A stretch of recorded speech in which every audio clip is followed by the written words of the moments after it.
Hello guys, this is your friend and we are back with a new fanfic. Which is what if Naruto got Harem with Tayuya x Femkyuubi x Kaguya x Temari Part 1. And if you enjoy this fanfic then please press the like button and subscribe to my channel for more fanfic like this. And now let's start the fanfic. Just when things were starting to look up, said a mysterious figure sitting on top of a large skyscraper while looking down into the carnage that was shown on the streets below. You would think that people would be smart enough to listen to the military when shit like this happens. I guess there are a few who don't really understand what's going on, right, Kurama? Said the figure while looking up at the sky. The figure heard a loud snort coming from his companion. Of course you flea bags would do something as stupid as that, replied Kurama in a bored tone. Of course this would be boring after seeing it happen over and over for a few days. Some idiot would walk over to a place that they are not allowed to be and then bam. They get eaten and mutated. It was a horrible sight to most, but to the mysterious man and his companion it was an everyday occurrence. Kurama, how much longer do you think that this will last?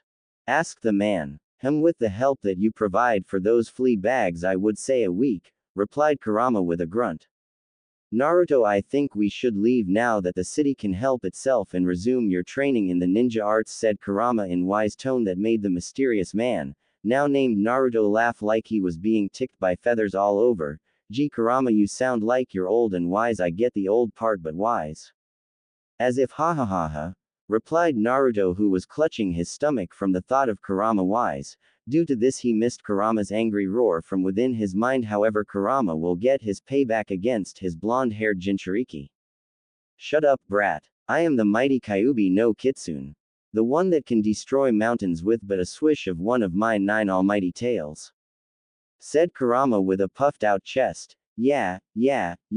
Heard it before Kurama, it's kind of getting old, don't you think, you mountain-sized carpet?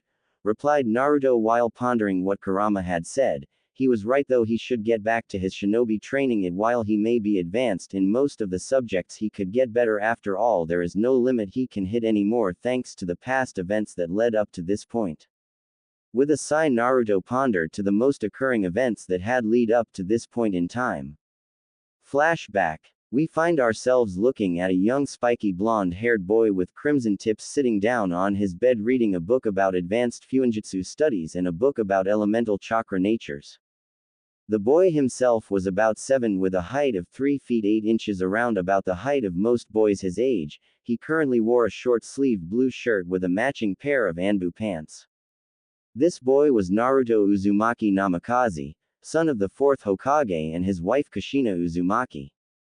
Naruto was also the Jinchuriki of the Kurama, the Kyuubi no Kitsune, well, the young part anyway. Naruto was born on October 10th, a day when something terrible happened, and the terrible event was the freeing of Kurama from his previous host Kushina Uzumaki. Due to this event, Naruto and his twin sister Mito had to become the Jinchuriki of Kyuubi, Kurama, to save their home village. It was also the last day of the 3rd Hokage's life, as he had performed a self-sacrificing sealing technique which would summon the Shinigami to seal the Kyuubi while doing so that the 4th Hokage didn't have to, so he could live with his newborn children and wife. After the sealing, the 4th Hokage, Minato Namikaze, had announced that both his son and daughter had held the Kyuubi, while also telling them that Naruto held the yang part of Kurama's chakra while his sister held Kurama's Wyan chakra. Because of this, Mito had become Konoha's princesses, while Naruto had become a demon to everyone in the village. Why would people do that? Well, because yang is the darker and the more evil part of yin and yang, so people believed that the demon had taken over Naruto's body at a young age, and due to this he is considered a demon in their eyes. Now Naruto was by far demonic. He was a boy with an amazing intellect that had shown since he was 2. How was this shown? Well, you notice it pretty easily when a 2-year-old walks and then does the tree climbing exercise right after learning to walk. However, even though he was considered, if anyone noticed him, a genius prodigy that would only appear once a few thousand years, he was pushed away by everyone, including his family. Heck, his family was even worse. They ignored him at every turn and only focused on his sister, who in turn also turned into a bitch to Naruto and took every opportunity to bully him or insult him. Now while this would break anybody else, Naruto was one of a kind. He would not ever get broken. He would never break his nindo in never giving up and protecting every precious person he could. He had created his nindo off his own perception of things. Now back to the boy reading his book.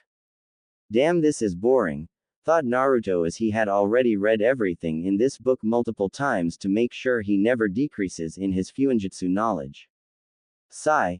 I wonder if Itachi ni and Shisui ni is back from their mission, though Naruto as he hopped of his bed and heading downstairs towards the front door. Now the Namikaze house that Naruto currently lived in was a modest house. It had 6 bedrooms, 3 bathrooms and 4 showers. The house also had an onsen in the back along with a training field used to train in secret due to seals protecting everything in the training field. Once again modest, compared to most other clans who had owned massive estates that could fit hundreds if not thousands of people in them. As Naruto was opening the door, he heard his father and mother congratulating Mito for getting the first stage of the Rasengan complete, while he on the other hand had completed the technique, even adding his affinities into it. That's right, affinities as in multiple. Naruto himself had an affinity to all 5 main nature affinities, which are wind, water, fire, lightning and finally earth. However, while he had all 5 affinities, it was at varying levels. His wind release and water were very powerful. His wind affinity allowed him to hover, and with more training, the ability to glide or even fly. While his water affinity lets him draw water from the atmosphere like the second Hokage Tobirama Senju, although not at his level. Next came his lightning affinity. While not as powerful as his water and wind affinity, his lightning affinity was strong enough for Naruto to produce red and black lightning. He found this out when his lightning affinity had started to split, then becoming different colors with different effects. The red lightning was more faster and looser than the black lightning, which meant that his red lightning could be used in area attacks, while his black lightning was more powerful and compact, making it good for single or 2-on-1 battles. Now his fire and earth affinities was around the same level, where if Naruto trained enough, his last 2 elements could reach his lightning affinities level and maybe his water and wind affinities level. With a sigh, Naruto walked off to training ground 44, or as most people call it, the Forest of Death. When Naruto reached the training field, he could see 2 figures battling it out with fire jutsu and rapid tai jutsu techniques. Now this is what got Naruto's blood pumping. A full-on shinobi spar or fight. Now Naruto understands what shinobi do, but he still couldn't help himself when watching 2 high-grade shinobi duke it out. Once he had finished his thoughts, the 2 figures appeared in front of him. They were Itachi Uchiha and Shisui Uchiha, elite members of the Uchiha clan and Naruto's unofficial Ni-sans. Itachi ni, Shisui ni, shouted Naruto as he spear tackled them into a massive hug. Truly, Naruto liked Shisui and Itachi the most in the village. However, that's only because they were the only ones who had given him the chance to prove himself. Itachi cracked a small smile while hugging his unofficial brother. He truly didn't see why or how people could think of him as a demon. Hello Naruto-kun, did you finish your training for your special gift? Itachi asked, and when he saw Naruto nod his head, his smile grew. Hey!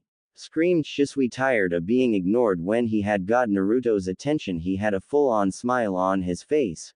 Naruto, did you do my training along with Itachi's schedule? Asked Shisui with a smile. He knew no matter how hard he made training for Naruto, he would always finish it and do more than he is expected to do. It's what makes it fun to train Naruto.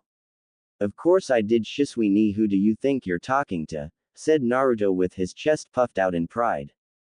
Oh really? Said Shisui with an evil grin growing, which in turn made Naruto's spine shiver at the look. Okay then Naruto, since my training seems too easy, you have to triple it along with having resistance seals at level 20 feet, said Shisui with a shit-eating grin on his face. Even Itachi paled a little. Having to do Shisui training was hell. Doing it 3 times more and having level 20 resistance seals was just too hard to accomplish. Hell, even Itachi Uchiha thought so himself. However, he also knows Naruto's attitude, so he knows what's going to happen. Fine, your training was easy anyway. I bet you I can finish your training in a day, Shisui, said Naruto with a finger pointing at Shisui in a dramatic way. Fine, let's make a bet. You do it in a day and I'll help you with the Shunshin so you can get it to my level. But if you lose you must wear a pink toto for a week while reading ICHA, said Shisui with a grin. No way was Naruto accept, deal. Shouted Naruto shaking Shisui's hand. And in that day Shisui was depressed. His training was nothing but a little tearing for Naruto and that he had to help Naruto with the Shunshin. Itachi had watched the whole thing and could only laugh because it was priceless. Now this was usually Naruto's routine. 6:30 a.m. wake up, eat and shower. 7 a.m. training in Fuinjutsu and calligraphy. 8 a.m. chakra control with kage bushins. 10 a.m. medical chakra and genjutsu training. 11 a.m. lunch and kenjutsu training. 12 a.m. ninjutsu and secret training. 2 p.m. taijutsu and ninjutsu with Itachi and Shisui. 5 p.m. Fuinjutsu studies. 7 p.m. dinner and Fuinjutsu practice. 9 p.m. sleep. Naruto would repeat this schedule nearly every day of his life, and because of it he could safely say that he would be a mid-high jonin in terms of skills and around mid-chunin in experience, since Itachi and Shisui have many different styles due to copying their enemies' attacks and using those attacks against Naruto, so he had a good knowledge of known attacks in most subjects. But it's the next event that would lead Naruto to his new path. Flashback end. I really shouldn't really think back to that event, mumbled Naruto as he slowly got up, showing his appearance of 5 feet 11, which was impressive at the age of 13, with muscles showing through his black skin-tight muscle shirt and black baggy pants which had been taped off at the ends, along with wearing some red and black Nike runners. Next to him sat a black jacket with hood which had red flames on the edges of the jacket and 5 symbols going in a circle along with a 6th symbols in the middle of them. The symbols were what defined Naruto, however, due to many battles since he had left Konoha, the symbols had been ruined beyond repair. With a quick little stretch of both arms and legs he blasted off his perch towards a forest that was quite far from his original position. Kurama, how much more training do you think I will need to be able to reach the power you think I need? Asked Naruto with an even tone and a straight face, as Kurama had requested that he trained till he reached a level that not even the sage of the 6 paths had reached. It had always puzzled Naruto why Kurama wanted him to get stronger than the sage, but who wouldn't want to be that strong? 6 months and you should be ready, and as to why? Well, Konoha is the next village holding the Chunin exams, right? Said Kurama with a full-faced grin, which was matched by Naruto. Ooh, good plan Kurama, imagine the faces of everyone in Konoha when they check me out. Said Naruto with a puffed-out chest while in a heroic pose. You're still a brat though, replied a bored Kurama with a shrug, which in turn made Naruto depressed, with a cloud floating over his head raining heavily with small bits of red lightning and black lightning sparks coming out of it.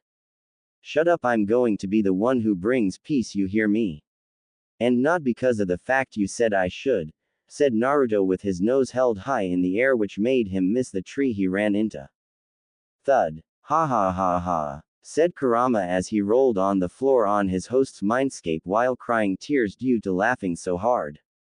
You son of a you hash asterisk Kurama, why the asterisk dollar and hash, didn't you tell me of that mother dollar asterisk hash tree? Screamed Naruto, holding his nose as he knows it had healed the second of the impact due to an abilities he had gained. Ha ha ha ha, oh my god, a tree, a goddamn tree, knocked the mighty Naruto Uzumaki on his ha ha ha ha ha, laughed Kurama while using his tails to wipe the tears still spilling out of his eyes. It's not that funny, replied Naruto with his arms crossed and a pout on his face as he looked at the now broken tree. He had to admit the powers he had gained through his travels were the best, especially his black light virus ability, which he had gotten after leaving and traveling past the elemental nations. Flashback. Captain. The ship is getting destroyed, shouted a sailor while dodging flying debris which had been torn off the ship. Well lads, we had done better than most, but looks like we aren't going any further since this is the last few moments of our lives, said the captain in a bitter tone as he looked at each of his men. However, he had noticed the small blonde-haired kid start swimming towards the storm and slowly disappearing into the clouded winds, never to be seen again, or so he thought. Damn it, Kurama. Is this seriously the only way to get through the storm? Asked Naruto as he had been swimming through the storm for the past 3 hours and it didn't look like he was getting out of the barrier anytime soon. Kid, we are close just about. Now. Dive under, said Kurama as Naruto followed his instructions only to find himself sitting on a large amount of sand and a lot of weird-looking things that had 4 circles and a body. And massive building that he had never though were possible to be able to create, all in all it was breathtaking. Kurama, where are we? Asked Naruto in a whisper only due to the amount of awe he had currently going through him. We are outside of the elemental nations which is in a dimension seal along with a barrier seal set up by the sage of the 6 paths, said Kurama in an even tone, but even he was amazed what he is witnessing through his host's eyes. That's just amazing, this is amazing, I can't believe that I, said Naruto only to be caught off guard by something hitting him on his head, so much for his skills although he was awed which he had blamed his dropped guard on. Huh, what is this blackish thing? Asked Naruto while watching the black goo thing just sitting on his hand. Kurama, is it me or is it being absorbed into me? Asked Naruto with a straight face. Seems so. Let me take a look at it. A couple of minutes later Kurama had finally spoken. The goo is a mutated virus that is meant to turn all things into a mutant zombie of some sort that would follow the orders of the queen or king while attacking anything else that is not a mutant zombie. However, you seem to be absorbing it and being able to control it, which is surprising, although you should be blacking out soon due to the rapid changes occurring due to the goo strengthening your body here, so I will see you in a bit later. And with that Naruto fell face first onto a side bench which he would wake up to for the next few days. Flashback end. I got to admit, thanks to the blacklight virus my training had taken to new levels along with doing the added bonus of infusing the blood that had been injected into my bloodstream to kill me, but you got to admit it's ironic who they had chosen to try kill me when the blood didn't match up to any of my blood records. Said Naruto with a shit-eating grin on his face. It had been a definite surprise to him whose blood had been injected into him to try and kill him through diseases because of the not matching blood. Safe to say he was extremely happy whose blood he had absorbed into himself. Kurama had a shit-eating grin showing his massive fangs that would make most, if not all men shit themselves at the irony of the situation. After all, the blood of the only 2 men aside from the sage of the 6 paths that could control him was now a part of his host. And now because of it there will literally no such thing as a barrier to stop Naruto from becoming the greatest there ever will be. Son of a bitch, shouted Naruto with anime tears pooling down his face. The reason for this. Kurama, though it would be a good idea pumping massive amounts of his chakra into Naruto's newly made resistant and gravity seals which in turn max the seals to the maximum strength. What's worse is that Naruto had a resistant and gravity seal on each of his arms, legs and torso. Now add in the fact that gravity doubles the gravity of the seal each and every time it is upped, and then add the resistance seals that make moving look like a snail's pace each and every time it is activated. Now this would not be as bad if Naruto had used the normal gravity and resistance seals which had a cap of 10x the amount of gravity and resistance a normal seal does. Now since Naruto is a high-quality seal maker, he had created his own gravity and resistance seal that had went to a level of 100x normal gravity and resistance. Currently the 4th Hokage is only on gravity level 4x and resistance of 6x. Now because of Kurama, Naruto is currently in a massive crater with broken bones and torn ligaments along with multiple fractures and injuries while also wearing his gravity and resistance seal at level 100x the normal amount. This brings us to Kurama laughing his fury off and Naruto drowning in his own anime-style tears which had filled up half the crater he was in. Screw you, Kurama, shouted Naruto while trying to swim out of his own tears and onto soft safe land where he could prominently pass out without a care in the world. Ha ha ha ha, well Naruto, you know that in a few days you will be able to adjust to the weight because of the blacklight virus always evolving along with me speeding up the process. So if you would kindly get back to training, we could get back the elemental nations a few weeks before the Chunin exams and go see your Ni-san, said Kurama with a slight grin as soon as he had mentioned Ni-san's. Naruto started to move and walk around determined to adjust to his new weight and resistance so that he could meet his Ni-san's before having to learn more ninjutsu and genjutsu techniques. The reason for this is while Naruto has near perfect control of his chakra and elemental affinities, which had gotten even stronger, he had no techniques since he had not copied his father's library and instead only learned the Rasengan along with adding his affinities to it. Because of this he was really lacking in techniques in both ninjutsu and genjutsu, although now that he thought of it he might learn medical jutsu just so he could help Kurama heal him when he gets injured, even though Blacklight and Kurama could make a decapitated head regrow at a rate of a few minutes, but that's only if he had enough biomass from consuming either animals or people to regrow limbs. Kurama, what do you think we should do about these fiends you told me about, said Naruto in a relaxed tone. The reason for this was after the whole Manhattan incident he had traveled and learned multiple cultures and traditions of different countries and states. It was mind-boggling for Naruto to learn so many different cultures and beliefs. Although his most favorite was the monks he had met on a hill near Japan. The monks themselves had trained him in the ways of peace and kai, which was the physical part of chakra. It took a while to separate his chakra, and because of this he had gained new abilities from it he learned. Due to his strong kai and spiritual energy he could use the energies separate from each other, so instead of just chakra he also learned how to use kai and spirit energy, which he had named Reiatsu. While training with all three forms he found that kai was more powerful but not very controlled, while on the other hand Reiatsu was controlled but not as powerful. With this in mind, chakra was the one with the most potential because it could be strong and controlled to a point where kai and Reiatsu don't even compare. Although kai allowed him to fly and Reiatsu allowed him to sense anyone in a few miles, he knew he was only scraping the surface of his new abilities. Don't own Dragon Ball or Bleach, only using certain aspects.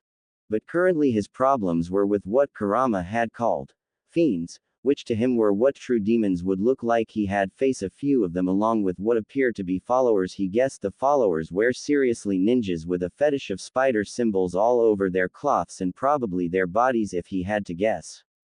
But unlike ninjas in the elemental nations, these were true ninjas, stealthy until seen. Then they were really good opponents, although they used weapons like katanas, scythes and many other weapons he would think would be impossible to use.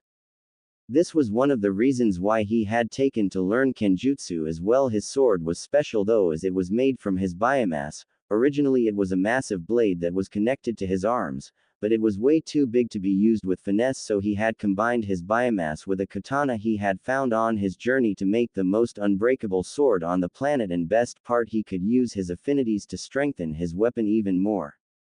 This was proven when he had defeated multiple purple fiends during his training near the mountain of Mount Fuji. Although they seemed to have stopped, he had a feeling that the beings resided in the mountain, which had currently brought a thought in his head that he should investigate. Even though his new seals were weighing him down, he felt that he could still fight an army of those fiends and make it out on top. So Kurama, what do you think? I mean, if they attacked me they could have also attacked others and possible killed them. I don't know if I should check or not, so what do you think, Furball? Asked Naruto with a serious and slightly joyful tone that he had added at the end with the Furball comment. Shut up you brat, I am the Kyuubi no Kitsune. You are nothing compared to me. You got that, you little meatbag, said Kurama with a snarl, but that was ruined by his happy expression on his face. He knew Naruto could fight him toe-to-toe and possible win, and that was with his taijutsu and kenjutsu. Even though Naruto could use his bloodlines which he had gained from the infused blood, he knew Naruto would never do that to him even if it was to win a fight.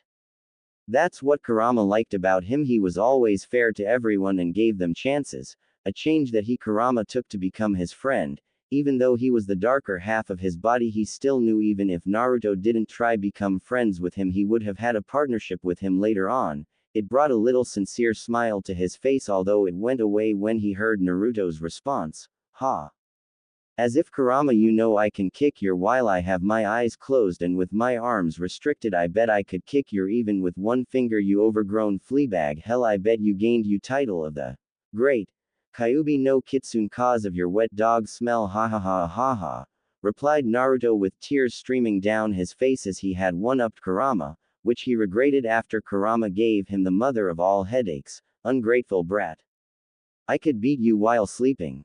Well, anyways, regarding the fiends, I think you should check them and consume them to gain a bit more understanding of what's going on, said Kurama with an even tone. Even he had no clue what was going on, but he was getting curious about it. Okay, let's go, Kurama. shouted Naruto as he blasted from his little training ground at the base of the mountain, destroying many trees with his chakra-enhanced speed due to his original speed being weighted down due to gravity and joints restricted from his seals.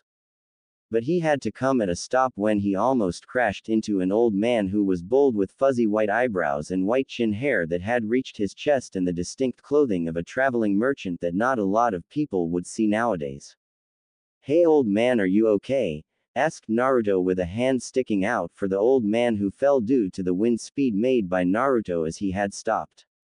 "I'm quite fine, young man. What are you doing here though? It's quite dangerous up that mountain," said the old man with a concerned look on his face. Hell, he didn't expect anyone to be here apart from a ninja with the name of Ryu Hayabusa, don't own once again. However, he had seen him only a few hours ago when he went to deliver the dragon gem to enhance his dragon blade. "Oh sorry old man, but I had been fighting these purple things. I think they are good fiends at this." The old man swallowed hard and an expression of seriousness had appeared. However, Naruto was busy talking to notice. "And I have had this weird feeling that the fiends had been living in that mountain, so I was planning to travel into the mountain and check it out," said Naruto while the old man had slowly begun to draw out a hidden Tonto blade from his pack ready to fight the boy who could possibly be working for the archfiend.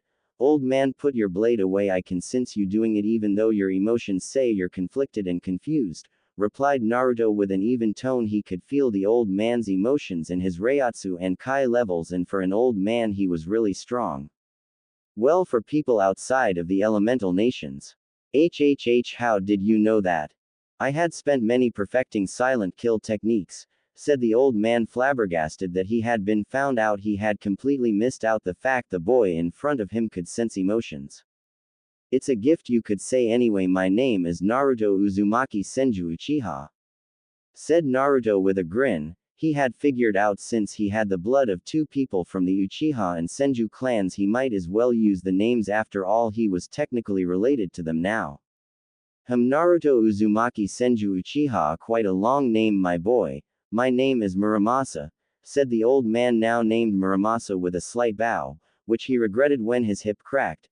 "Www,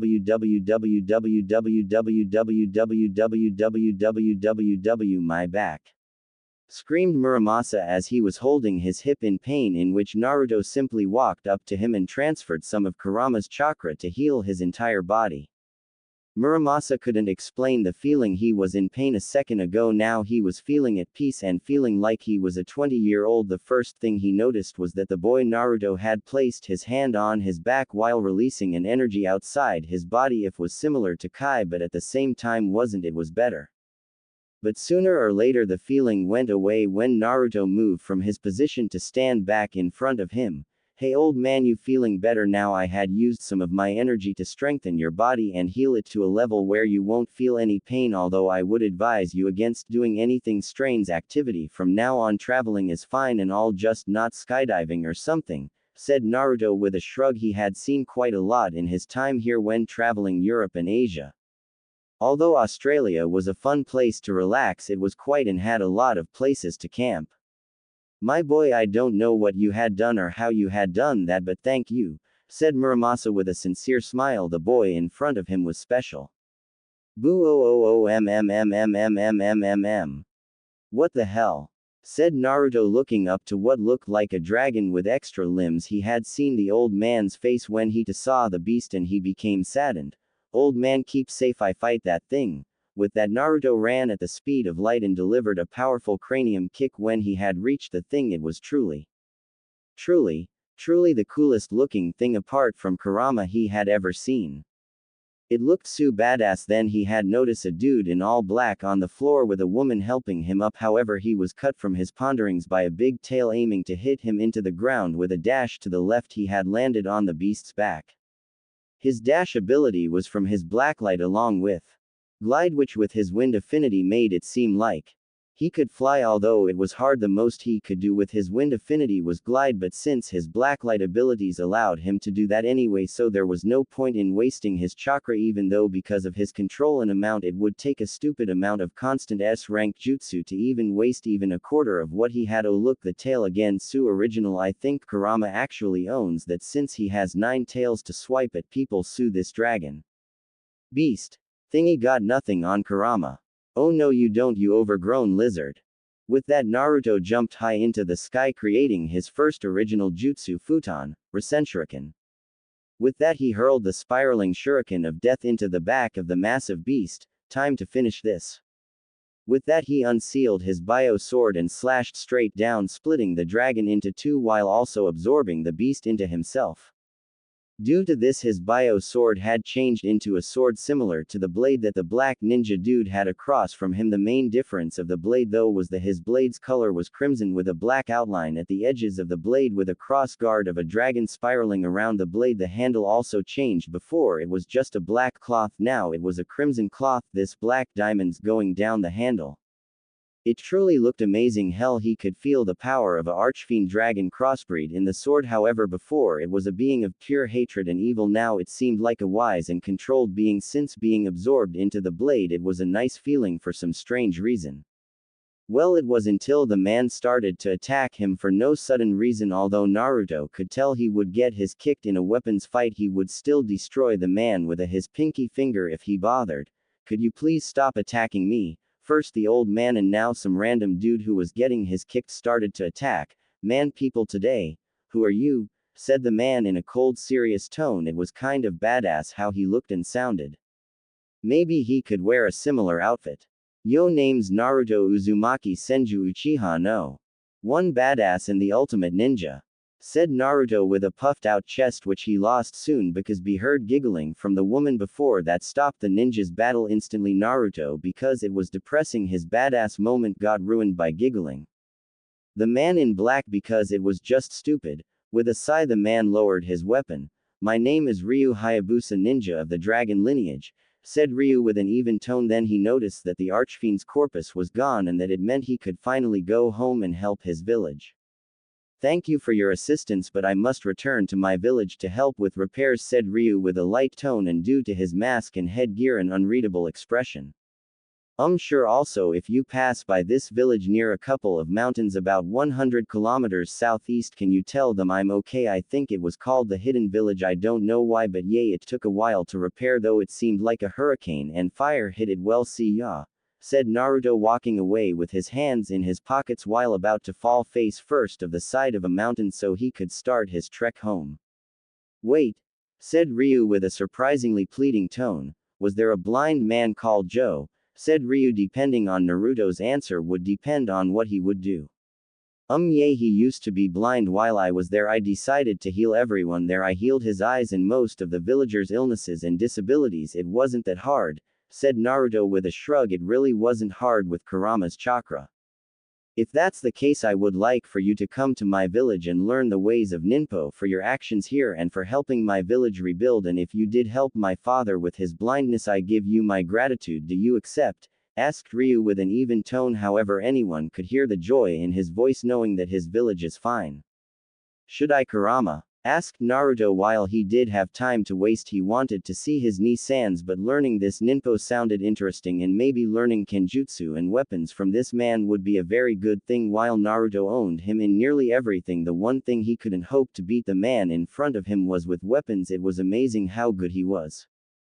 I think you should. This could be another trump card, and with your dujutsu it should be easy learning them and you can practice them while on the move. Maybe even learning how to use a bow would be good. Imagine a chakra-enhanced fire arrow would easily destroy quite a lot of things, and with wind it would do massive amounts of damage that not much could hope to do, said Kurama with a wise tone and interested posture. For once the lazy fox wasn't asleep. Good point, Kurama, thanks for the advice, replied Naruto through their link. Sure Ryu, I would love to, but how are we going to get there? Asked a curious Naruto until he heard rotor blades and the woman from before flying it. Get on you two, next stop Hidden Village. With that both Ryu and Naruto appeared on the flying machine which had started flying towards the Hayabusa village. What the hell? Said Naruto while blinking at what he was seeing. It looked like an execution, but no one was supportive of it. I wonder what's going on.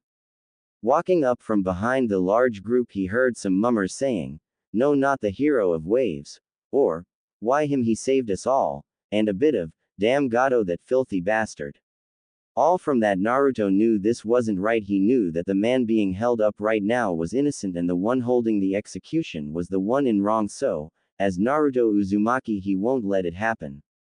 "Hey midget bastard!" screamed Naruto, drawing the attention of everyone there along with Gato with saying the supposed crimes of the man at the execution stake. After the scream, everyone stopped and looked to the one who had said it, only to see a boy about 13 to 14 who was about 5 feet 11 with spiky blonde hair with crimson colored tips, wearing a black hoodie with red lines going throughout the whole jacket. Looks like design Kurama's chakra mode, just not the actual transformation. However, when the red lines go to his stomach, it looks like there is an eradicate design on his stomach of a spiral with a lot squiggles surrounding it, along with two pointy fang-like things pointing down towards the ground. His pants were simpler, with just plain black pants that reach his ankle and cover the top part of the shoes he is currently wearing, which would be his original Nikes of mainly black with red. All in all, he looked like someone who was just badass from just his clothing. However, Gato had to get this execution out of the way and take control of this place before Dawn, who said evil was easy.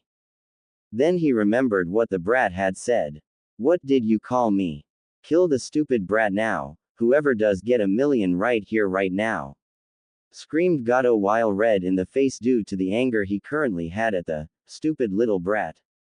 "You heard the boss. Let's kill the," screamed a bandit who had charged in thinking he was getting $1 million in a few seconds. How wrong. To Naruto, the bandits charging at him looked like they were walking at a snail's pace. No, seriously, without his dujutsu this was pathetic. I mean, seriously, he could fall asleep and then kick there. Oh well. With a tilt of his head, he saw a blade fly past him, which he chooses to ignore in favor of kneeing the bandit in the gut. What happened next surprised him. The bandit seriously flew back at the speed of sound due to the strength of the hit Naruto had given him. Because of this, that single bandit flew into his colleges and killed them all due to the impact. Everyone just stared at that. This little kid, even though he was quite tall, need a man with such strength that he killed him and his colleges due to the speed he was sent flying. It was amazing and kinda scary. What if he wanted to work for Gato? Some people started to cry. I mean, who would turn down easy money? No one. That's who. "You midget bastard, let the guy go before I tear your goddamn head off," said Naruto with bored tone. I mean, seriously, his first fight he killed a whole group of bandits with one strike. He was holding back on. Seriously, this sucks. "Unless the people here think you deserve it," said Naruto in an afterthought. Because of this, Gato started sweating. This kid killed all his hired muscle in 10 seconds. What the hell did he do to deserve this? Get me as an author, laughing face. Wait kid, how about a deal? Said Gato with a slight grin, knowing no one turned him down on his offers. At this, the people of Wave started holding their children closer while the man at the stake was looking down at the kid with a slight smile, which a few people noticed. "If you work for me, I will pay you 10,000 yen an hour, 1 yen equals $1 just to make it easier, and as a bonus, if you kill this man brutally, I will give you some slaves to please yourself. What do you say?" said Gato with shit-eating grin on his face. "Not way someone would turn down. Hi. The hell you take me for, asshole? I'm not going to do shit for you.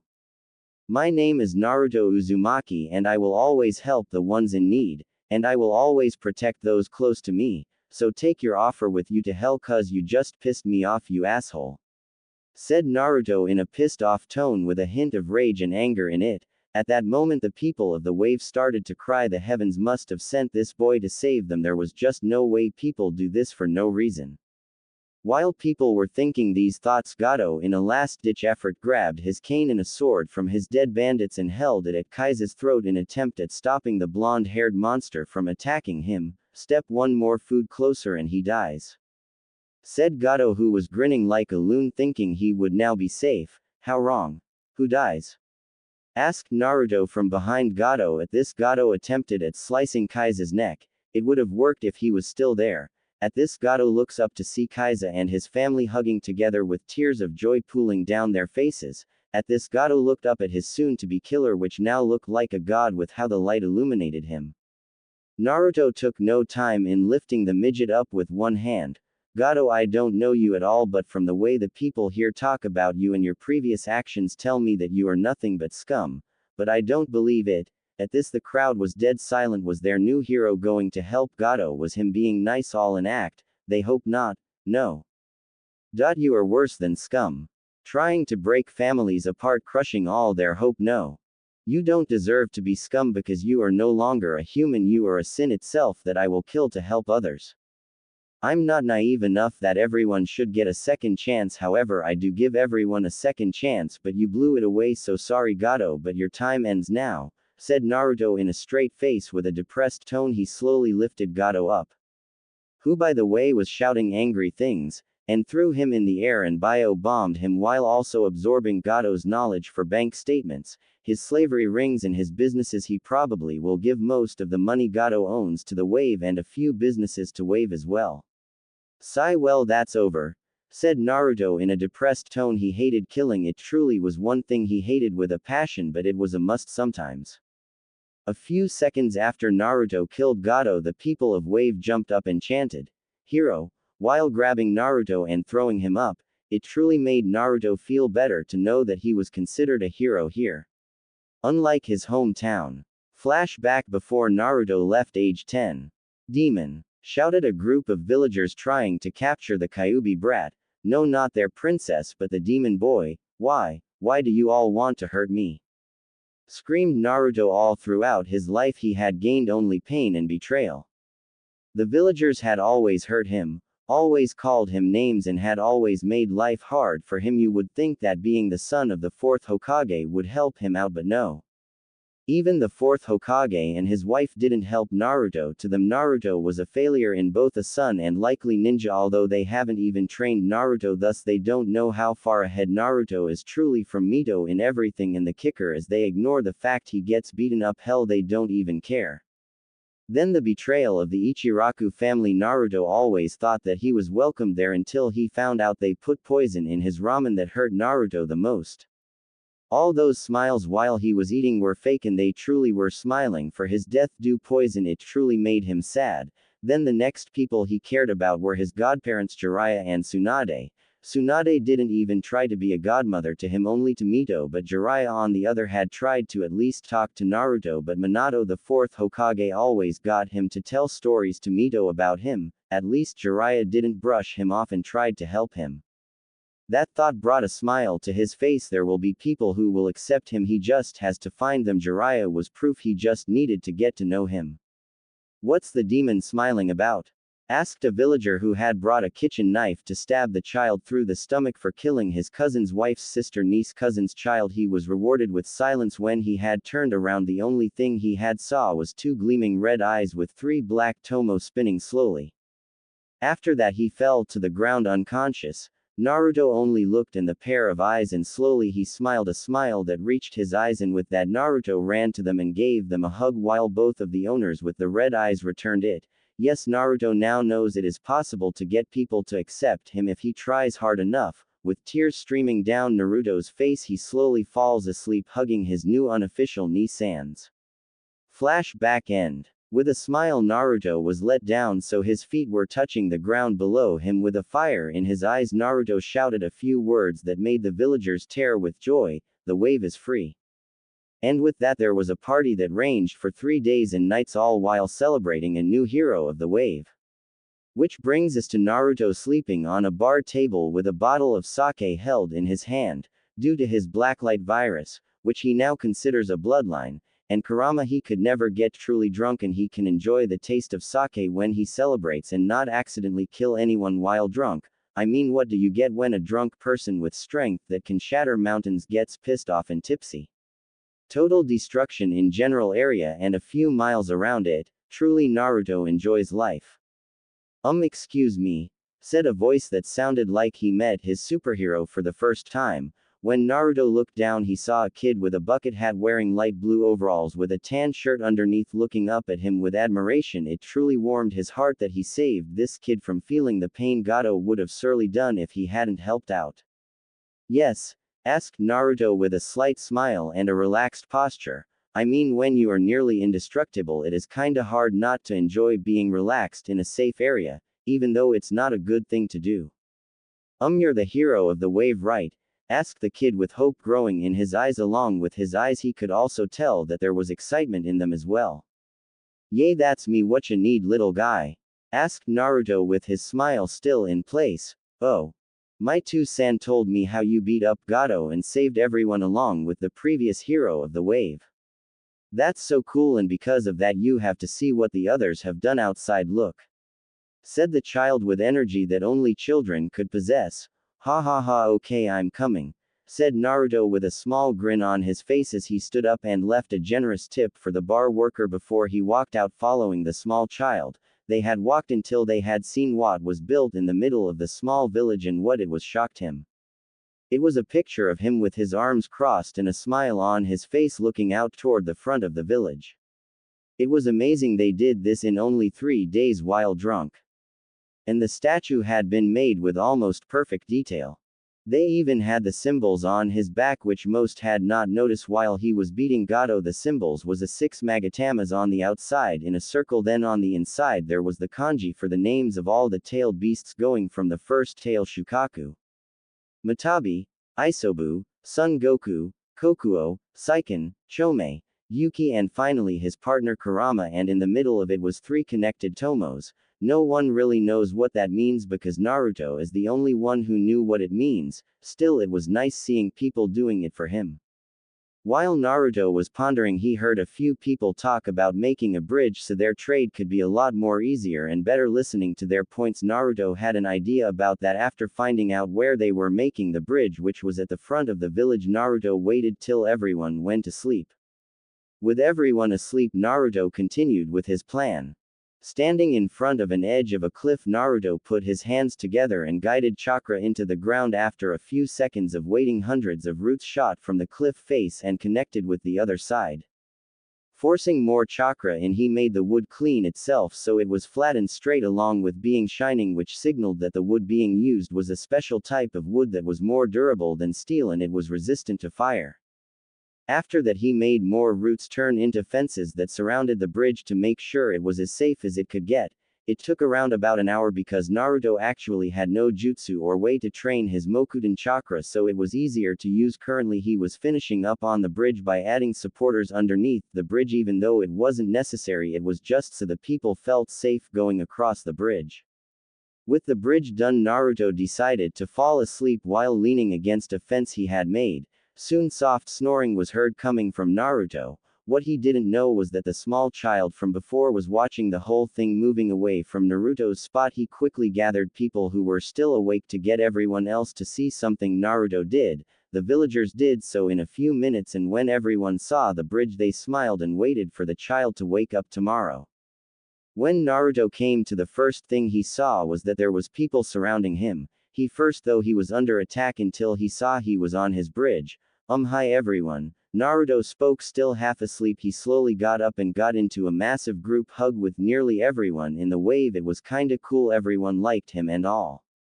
Kid, said an old man by the name of Tanzuna, which Naruto heard when he was listening to the plans of the bridge yesterday. You are truly an amazing child. Thank you for this. It really is amazing you would go so far for us, complete strangers, so with 100% support. Everyone thanks you for your actions, said Tanzuna with a smile. He couldn't explain the feeling he was feeling. His daughter still had her husband and his grandchild still had his father. It was amazing. No problem guys, said Naruto, rubbing the back of his head with a hand while standing up. Oh, also I'm letting you all name the bridge, okay? But also I got to go. I only plan to stay here at least 5 days and I better get going, so thanks for all your kind words and I'll maybe one day see you all again later, said Naruto as he started to walk away until he couldn't be seen due to the forests. That is until Naruto ran back while one again rubbing his head. Oh, also the bridge is made of a special wood that is stronger than steel and along with being fireproof, so no need to add anything to it, okay? said Naruto with a big smile on his face. So see ya later. Again, said Naruto as he dashed into the forest with cage-level speed, which was once again restricted of his usual speed, but while he was running he still heard the name of the bridge and smiled. He heard the cheers of the new name.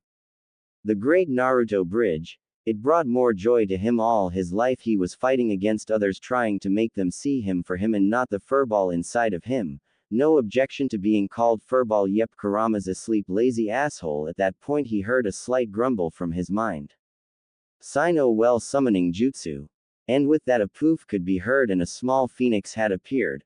Once the small animal saw Naruto, it nested in his hair, which miraculously didn't set his hair on fire. With a cute squeaky voice the little phoenix asked why she was here. Naruto ni-san, why did you summon me? Squeaked the little fire bird.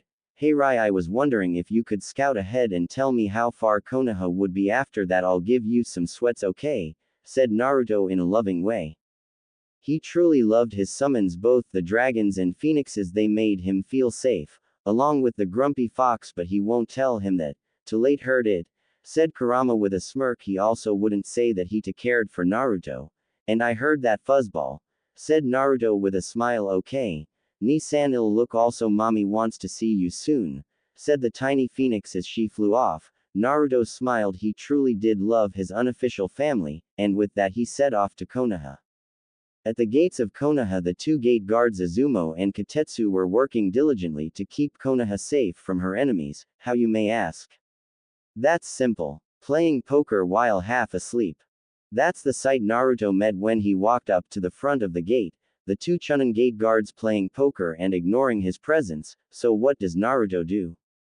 Prank them. Quickly applying a ninpo he learned from the shrine maidens, he changed himself into a beautiful woman he had met while in the Hayabusa village. Her name was Kasumi, dead or alive Kasumi, and she was a very developed woman who was so badass and cute it wasn't funny.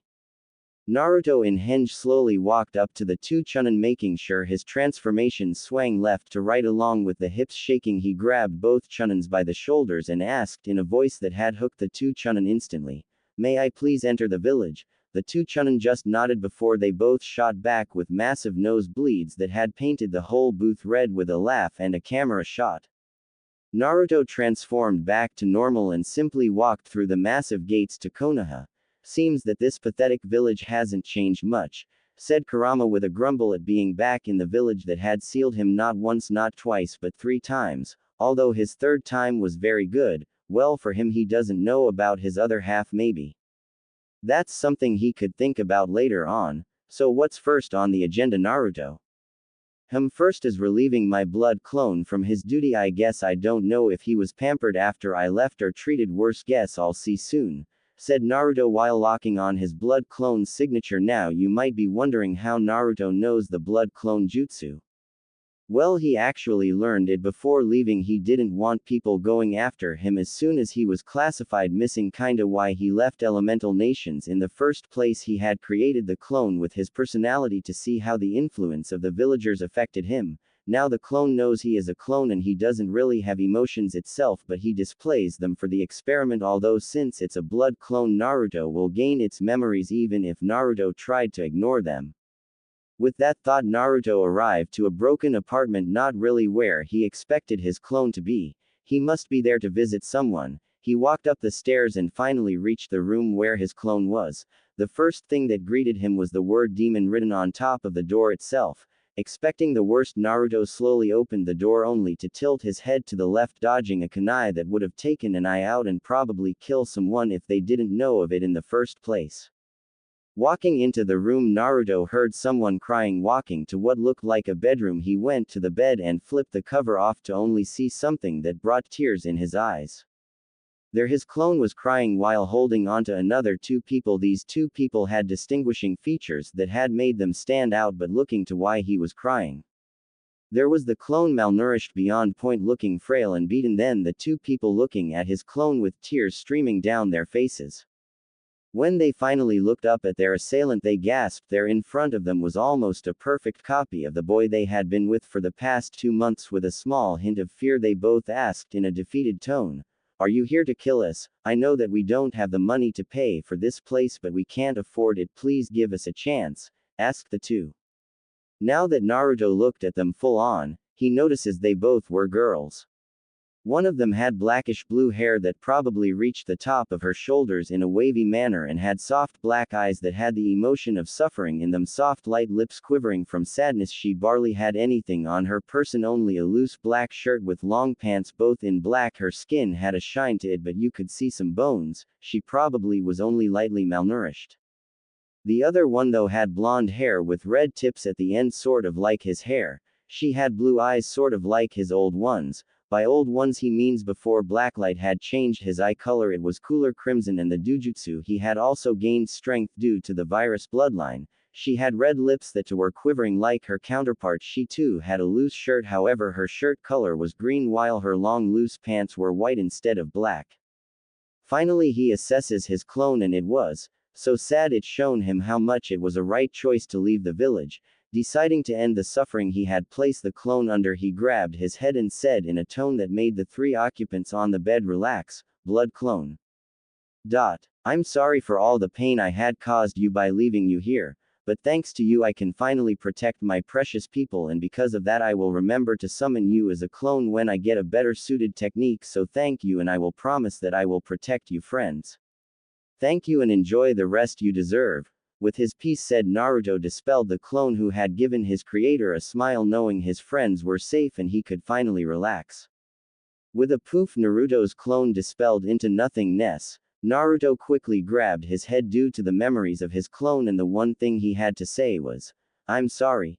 It truly was hell on earth for the clone and Naruto, reviewing all that happened to him, but the most occurring events were when his family disowned him in front of the village. Itachi and Shisui had to become Anbu for the village, and because of that Itachi, his niece-san, had to give up on him. It hurt, really hurt, but Shisui, he is his true brother. Even with people against it, he was always there for his clone. Hell, he even took to wearing a kitsune mask in his honor. It was one of the most pleasant moments of his clone's memories. Next was finding Toki Senju and Satsuki Uchiha, the two women next to him. He saw how Naruto saved them by accident when he had found Orochimaru's hidden base, where he had found the two members in test tubes ready to be tested, but due to Konoha making Orochimaru escape, they had been safe.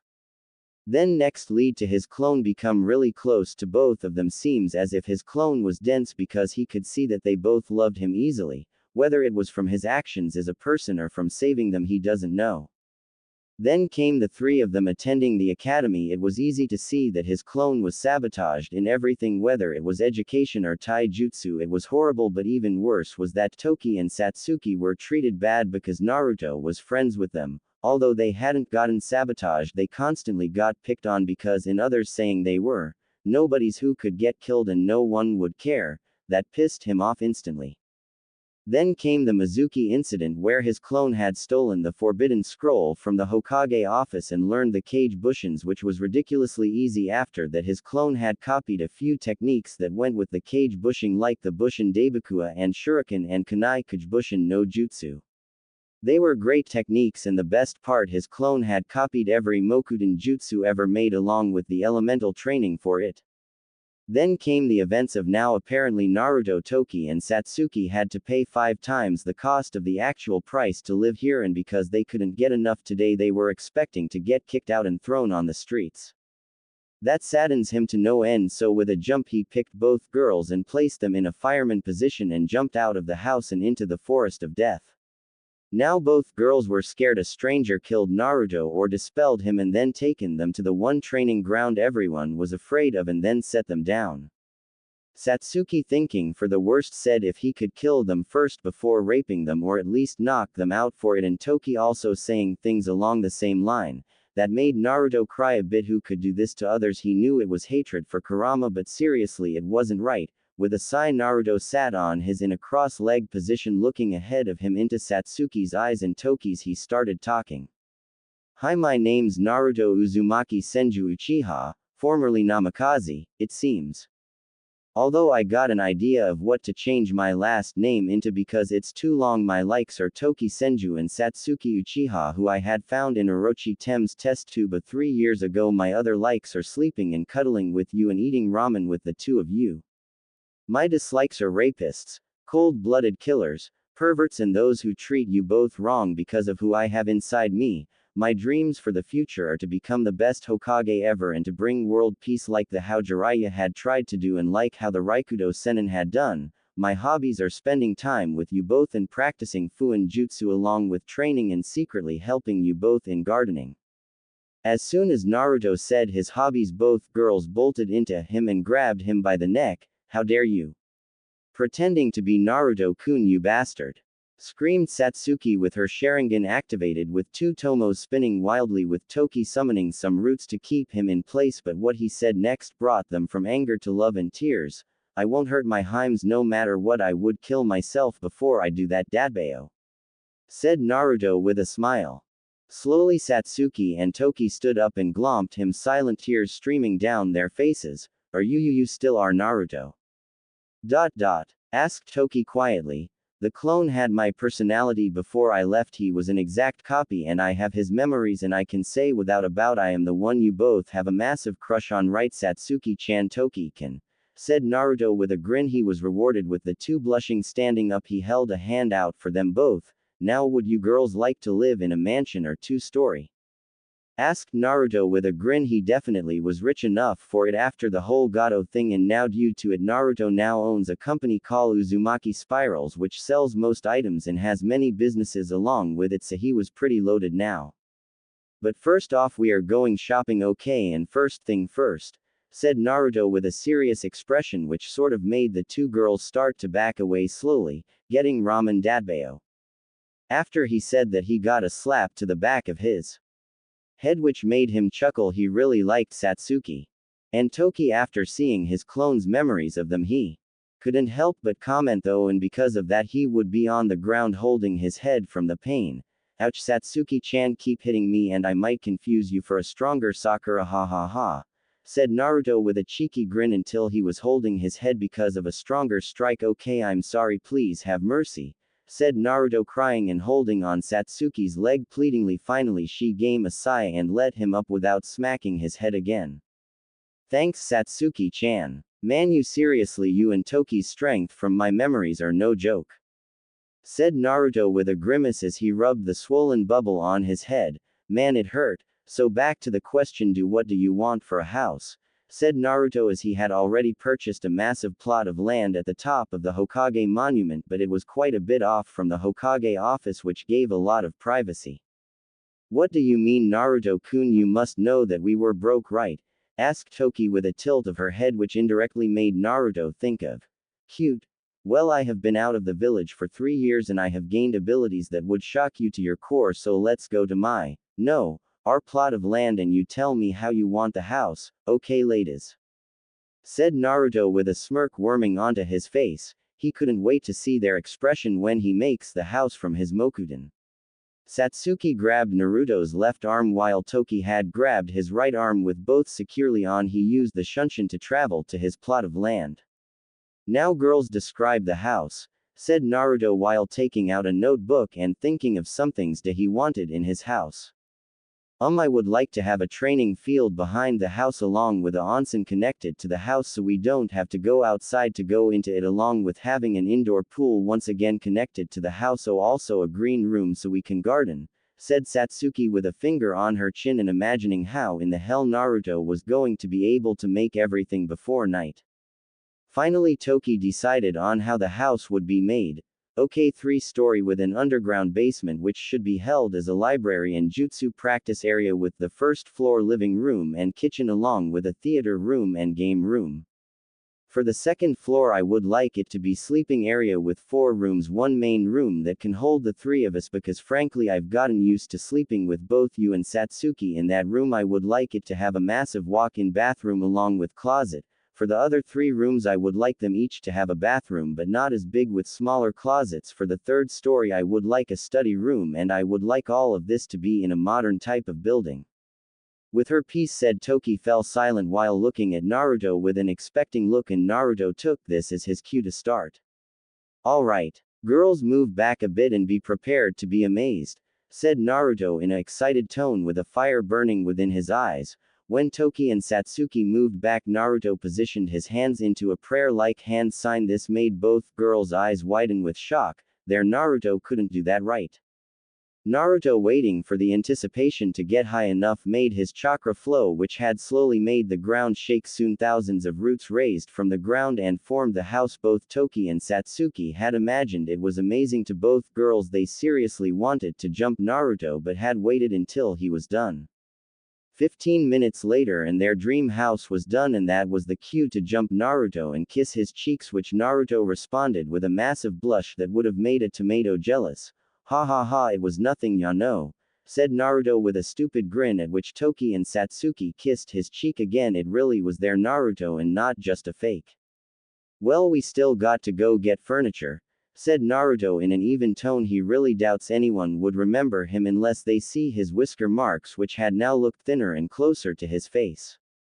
But we can't afford it, Satsuki reminded Naruto with a pout, which was washed away when Naruto pulled out a suitcase from somewhere and opened it up to show thousands of yen all stacked neatly in the case. As soon as Naruto pulled his case out, he was literally dragged around buying everything the girls had wanted. He had heard multiple comments from villagers but chose to ignore them in favor of enjoying Satsuki's and Toki's time together. Near the end of the day, as they were walking by Ichiraku, Naruto smelt the sweet smell of ramen and couldn't help himself enter. So what if they poisoned his ramen? He couldn't die from it, so what's the harm dragging Satsuki and Toki with him? Naruto sat down in the middle of them both and ordered himself 30 bowls or chicken ramen, with both girls ordering 1 beef and miso ramen. Now the Ayame had seen Kushina Uzumaki and her daughter eat 7 bowls of ramen before getting full, but this kid literally ordered 30 bowls of chicken ramen. It was amazing. While she was spacing out, Naruto spoke for the first time since entering. Oh Ayame, also do me a favor and not put poison in my bowls please, said Naruto with a smirk, while Ayame, looking closely at Naruto, paled. How was this possible? What happened to the twerp who she had beaten up last week with her dad? Looking at Naruto again, he flashed her a grin. Ayame, if you do this for me, I will pay you 20,000 yen along with a tip of 10,000, but you have to sit and have some ramen with me as well. I want to see if I'm so bad. Do you accept? Ayame now started sweating. Her dad wasn't, because he was on a business trip and would be gone for a few weeks, and it had been harder to get customers since the twerp Naruto stopped coming a few months ago. She didn't know why, but it was getting harder to pay the rent, and if she got this, she could pay for the whole stall. With a sigh, she had accepted. Fine, but if you do anything, I'll scream, said Ayame in a suspicious tone. 30 minutes later, we find Ayame laughing her off and enjoying the company of Naruto and his friends. Then he was like, I impossible, and started to cry, said Naruto, pissing himself laughing like the other 3 occupants there. It was amazing. 30 minutes prior to meeting Naruto, Ayame was defensive and suspicious. It truly was amazing how Naruto could make friends of most of his enemies. So that's why Shisui of the Shunshin had worn a pink toto on his missions for the week. I mean, he came in twice and he was wearing a mask, but because of Minato wanting him to follow the bet, told everyone of his identity. He was a laughing stock for a week. It was hilarious, said Ayame, crying in joy. It was so fun talking to Naruto and his friends. She definitely got him all wrong. Yep. Say, does anyone have pictures? Naruto asked, only to see everyone shake their heads. Damn, no blackmail. Toki, who had almost fell off her chair, saw the flaps to the stall open, looked on in worry, as the only people she thought Naruto couldn't stand were right there: Minato Namikaze, Kushina Namikaze, and finally the heiress of both Uzumaki and Namikaze, Mito Uzumaki Namikaze. Ayame had seen them enter and gasped until Naruto looked. You could hear a pin drop at that moment. Satsuki and Toki were ready to hold Naruto back, and Ayame was ready to help the others hold him back, but Naruto simply stared until a grin formed onto his face. He will never hate his birth family for what they did, but he sure as hell isn't going to be friends with them. So looking back at his ramen, Naruto continued with his story. So yeah, Shisui had actually cried because he lost the bet. Then Itachi had laughed as well. He actually laughed. Man, I haven't heard a high-pitched laugh before. I mean, after Itachi laughed, he threatened to tie me up on a flagpole because of me hearing it. Man, his face though, it was too much, said Naruto with tears once again pooling down his face, which was shared with the rest of the girls until they heard the Hokage ask for service. Sorry Naruto-kun, gotta work. Are you still going to be coming back later? asked Ayame as she started to take notes of what the Namikaze family wanted, although when she asked that they had turned their heads to look at who she called Naruto-kun, and their jaws dropped instantly. They could tell that was their disowned son, but at the same time they knew he was different, which had shocked them into silence since they had seen the child a few days prior. Of course Ayame. Ni-chan, said Naruto with a grin, splitting his face as Ayame glomped him for saying that before. When she had hated Naruto, she despised him for saying that, but now it felt nice, really nice to hear that. Okay Naruto-kun, be safe, and Satsuki-chan, Toki-chan, keep him away from trouble, okay?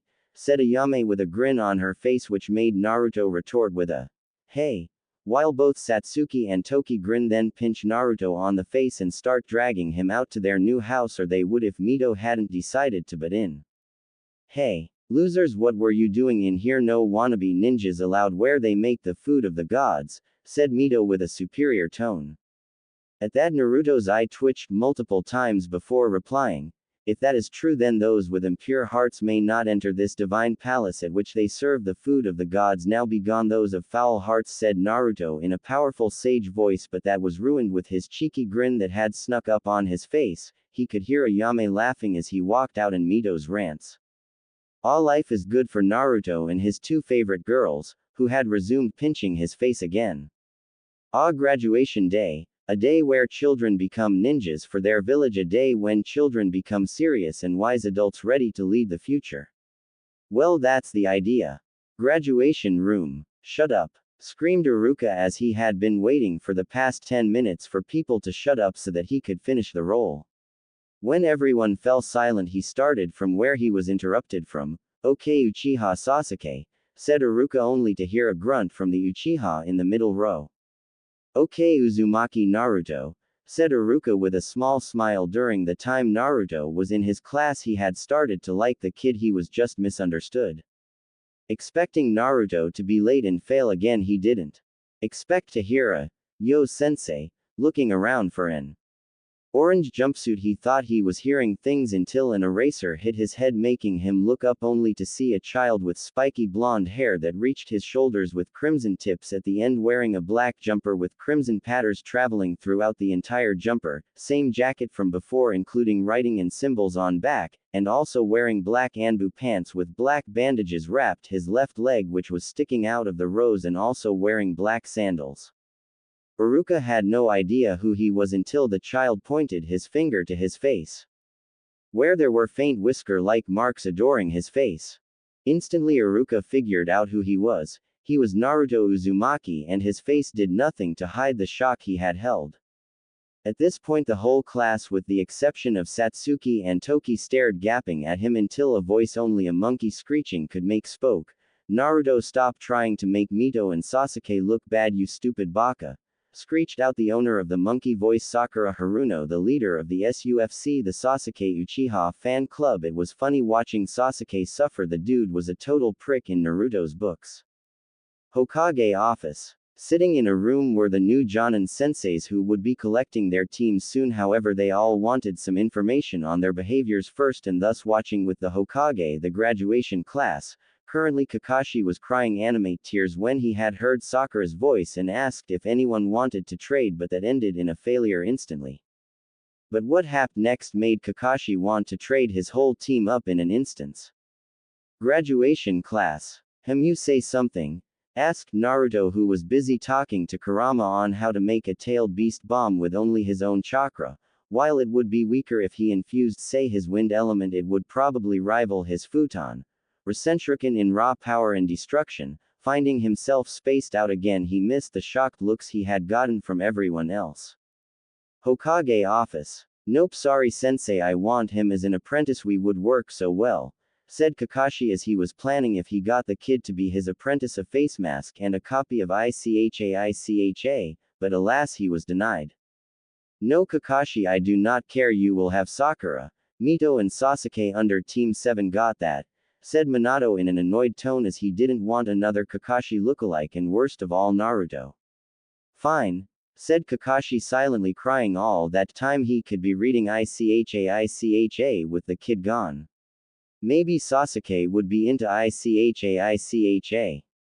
Is everyone happy with their teams?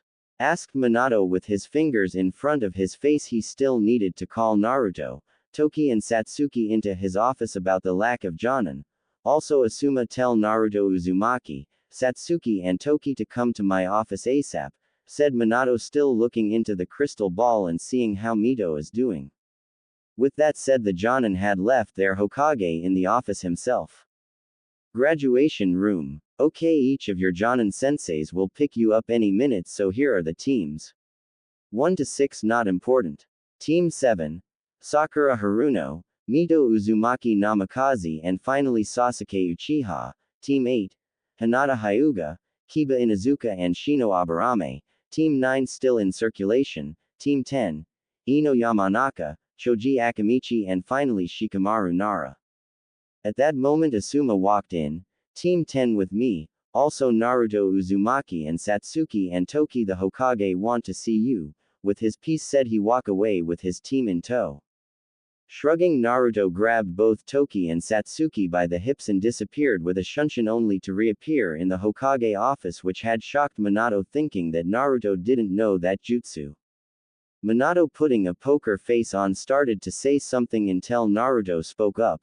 There was not enough Jonin and we were unlucky enough to not gain one. It really doesn't matter. I think that me and my two lovely friends here will be enough to take on S-rank missions in about a year without a Jonin supervising us, said Naruto with a bored look which shocked the other people in the room, including the Anbu stationed in the corners of the room.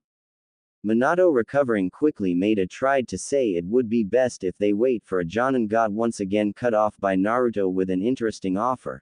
How about this, Hokage-sama? I bet that me and my two teammates will be the strongest team with the most successful mission ranks by the start of the Chunin exams. If I win the bet, my team and I get something from your personal collection, and if you win, I will tell you a secret that would instantly put me on for the CRA. How about it?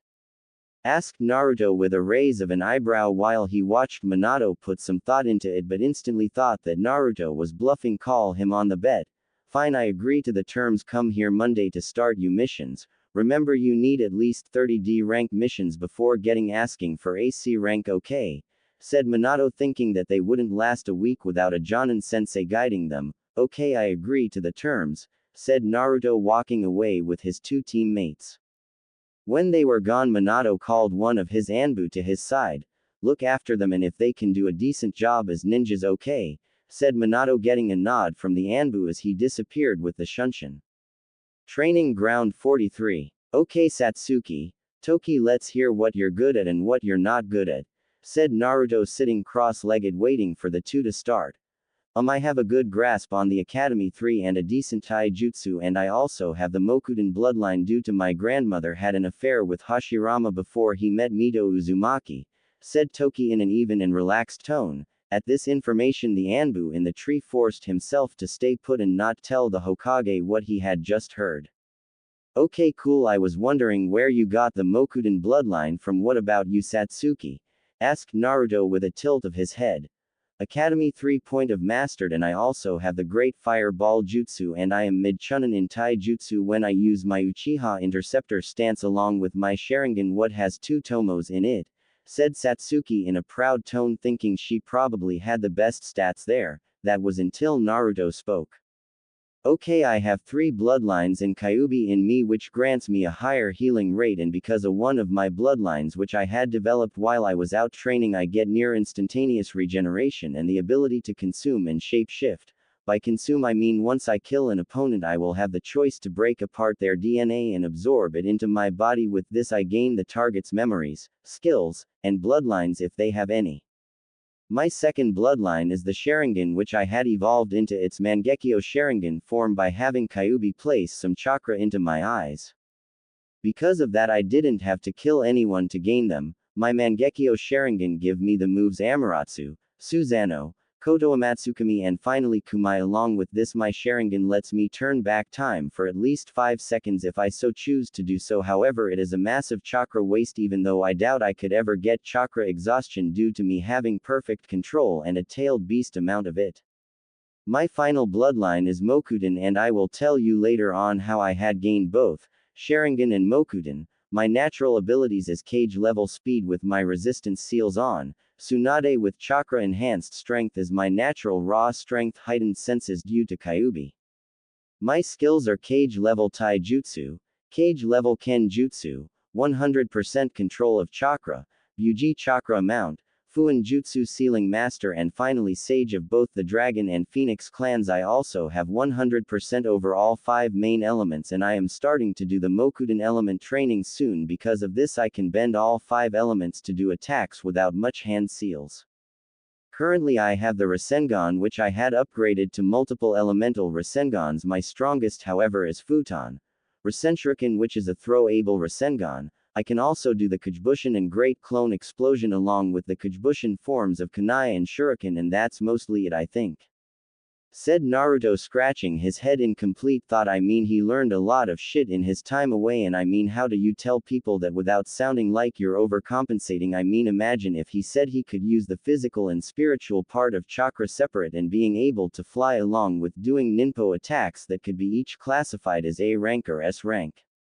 Now that he thinks about it, he really is around the sage's level. Yay, fist pump moment FTW. Satsuki just stared blankly, then fainted, while Toki had for some reason start to blush and pant at the thought of Naruto being that strong. Hey, it's true what they say, power attracts, and the Anbu in the tree was seriously wondering if that was possible until he looked down and saw his food connected to a root that started from the floor. With a tug, the Anbu was held midair by multiple roots while Naruto had appeared in front of the Anbu in a nanosecond of a second. Which had the effect of him really believing what Naruto said about abilities. Now, deciding to start, Naruto spoke in an even tone. Are you happy with the current information I had given you? Anbu, tell the Hokage I aim to win the bet and also have a nice day convincing him that you're not on drugs. With that, Naruto made the roots flung the Anbu towards the direction of the Hokage tower. Because of this he had missed a tree that had a dead root Anbu on one of his branches. Walking up to the 2 girls, Naruto asked in a happy tone, so ready to start the training? At this both girls shuddered. They were going to die. If what Naruto said was true, they were going to die. Come on ladies, only a few more miles, said Naruto, jogging on the spot while wearing additional weights and resistance seals so that he would only be at around high Jonin level in speed and reflexes so that his 2 teammates could hopefully keep up. That was until he had noticed that they weren't even in his eyesight. Signing, he activated his Sharingan to see where their chakra signatures were, and he could barely spot them at around the 10 kilometers range. Disappointed, he shunshined to their location to only see a passed out Satsuki and a dry heaving Toki. Signing again, he picked both them up and shunshined back to his current house, where he dropped both of them on the main bed and left to do his own training. For the last few months, Naruto had kept his promise that he would make Team 11 the most successful team there was between the rookie 15 feet. Team 11 had completed 62 D ranks, 34 C ranks, 21 B ranks, and finally 13 A ranks. The only reason he had been able to get the C, B in A ranks were because of the fact that everyone wanted his team to do the mission specifically had also helped. Hell, even Minato couldn't deny that Team 11 was the most successful team since the village's founding. Naruto's team had obliterated most records held by even veteran Jonin, and by the way the client talks about the team, if Naruto had done the missions himself, the missions would have been done even faster. It was mind-boggling.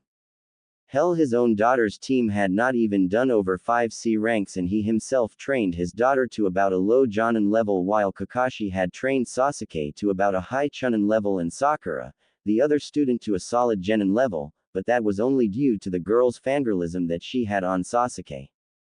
Sigh, the next Chunin exams are coming up and Naruto has won the bet.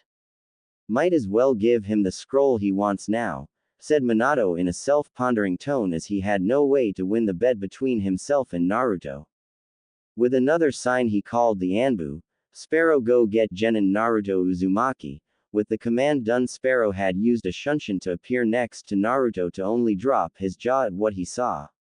There the Genin, Naruto Uzumaki, was walking up a waterfall with boulders tied to his wrists and legs. And from the look of it, the boulders had gravity seals at a level that he couldn't quite see from. Shaking his head, he walked into the clearing that Naruto was training in, which happened to be in Training Ground 11. Sparrow called out to the training genin, Naruto Uzumaki, the Hokage wishes to see you now. With that done, Sparrow waited for Naruto to drop the boulders and disappear with a shunshin, cautiously walking up to the boulders. He had tried to pick one up only to not be able to lift the thing with his full strength and with his chakra enhancing his muscles as well. Thinking of how Guy might react if he found out someone was doing this, he quickly left back to the Hokage's office. Hokage office. Now Naruto, I have decided that since there is no way of avoiding the bet, I have decided that you can choose the scroll you want from the house, so which will you choose? Asked Minato with a raised eyebrow, honestly wanting to know what his ex-son wanted, and he was shocked at what he heard. Everything that the second Hokage had on his Hiraishin no Jutsu formula, which I know you have since I saw it when I was younger. With his piece said, Naruto crossed his arms with a cheeky grin on his face. His old man probably thought he wanted one of his jutsus, but he wanted his own original space-time technique and he had some ideas for it already. Grimacing, Minato disappeared with a yellow flash for a few moments and then finally returned in another yellow flash. Holding out the scroll, Minato dropped the scroll into Naruto's hands, still in shock that the kid wanted to learn space-time ninjutsu even though it's one of the most complex arts there is. Hell, Fuin Jutsu compared to space-time ninjutsu was like writing the number 1 over and over, and space-time ninjutsu was like designing a complex home with only a hammer. It was almost impossible. Just out of curiosity, what are you planning to do with that? Asked Minato with hundreds of ideas going through his head at what the kid would do with that knowledge. Hell, he maybe might make a Hiraishin no Jutsu copy for all he knew. Oh well, I'm planning on making my own space-time technique so that it could be my ultimate trump card in a fight. Oh, and don't worry, I won't try replicate the Hiraishin no Jutsu, said Naruto while rubbing the back of his head while grinning at the Hokage. He didn't know who he had inherited that action from, but it was too natural to ignore no matter how much times he tried to. Oh okay, I guess if Konoha had another space-time ninjutsu user it would be good. Well anyway, I need to get back to doing the paperwork, said Minato looking back at his desk, only to start to tear a bit. His paperwork stash had grown by 5x the original size. He was so not leaving until late in the evening. Minato, because of the paperwork, had missed Naruto's grin when he saw how desperate Hokage looked when facing his paperwork, so he decided to use this to his advantage. Hey Hokage-sama, do you want the secret to defeating the evil known as paperwork?